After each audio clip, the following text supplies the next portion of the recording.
నా సాక్ష్యం ఏమిటిదంటే నేను మొత్తం వీక్ అయిపోయినా. ఏమైందమ్మా? నాకు మొత్తం రక్తం అది ఏది లేదు, నువ్వు వీక్ అయిపోయినావు, రక్తం తక్కువ నీకు అన్ని టెస్టులు చేయాలని చెప్పిండ్రు. నాకేమైందో నేను భయపడితే నేను రోజు లైవ్ చూస్తా మమ్మీది డాడీది. అయితే ప్రభువా నేను నాకు అన్ని నార్మల్ ఇచ్చాయి, నేను సాక్ష్యం చెప్పుకుంటా నీ మందిరంలో వచ్చని ప్రేయర్ చేసుకున్నా, మొత్తం అన్ని నార్మల్ ఇచ్చేసిండు దేవుడు. నాకు ఏది లేదు, అన్ని నార్మల్ ఇచ్చేసిండు. ఇదిగో మొత్తం షుగర్ థైరాయిడ్ అన్ని వేసిర్రు. Praise the lord. ఇప్పుడు అంటే ఇంతకుముందు ఎలా ఉండేదమ్మా? రక్తం మీకు చాలా తక్కువ ఉండేదా?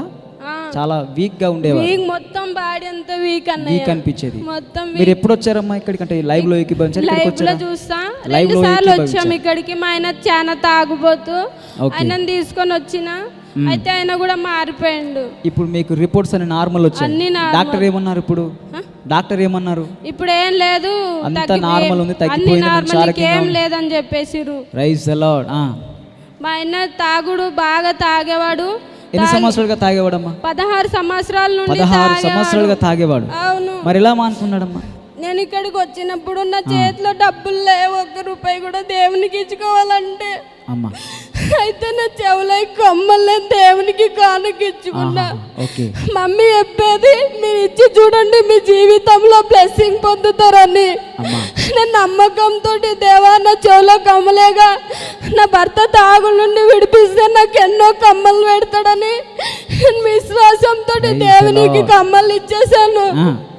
నా భర్త ఎప్పుడు తాగు నుండి విడుదల పొందుకున్నాడు. నాకు మాటలు రావు, అసలు మాటలు రావా? అవును. Praise the Lord. గట్టిగా చెప్పలు కొడదామండి ఒకసారి. ఆ తల్లి ఆశ చూడండి, తన దగ్గర డబ్బులు లేవండి, ఛార్జీలకు డబ్బులు లేనప్పుడు విశ్వాసంతో దైవ సేవకురాలు చెప్పిన విధంగా మీరు ఇచ్చి చూడండి, దేవుడు తప్పకుండా మీ జీవితంలో కార్యం జరిగిస్తాడన్నప్పుడు ఆ తల్లి విశ్వాసంతో తన చెవులకున్న కమ్మలు దేవుని పరిచర్యకి తను ఇచ్చుకుందండి. దేవుడు చూడండి వారి కుటుంబంలో ఎంత గొప్ప కార్యం కదా. 16 సంవత్సరాలుగా భయంకరంగా త్రాగిన వ్యక్తిని ఈరోజు చక్కగా ఎలాంటి త్రాగుడు వ్యసనం జోలికి పోకుండా మందిరానికి వస్తున్నాడు ఇక్కడికి. దేవునికి మహిమ కలుగును. గట్టిగా చప్పలు కొడదాం.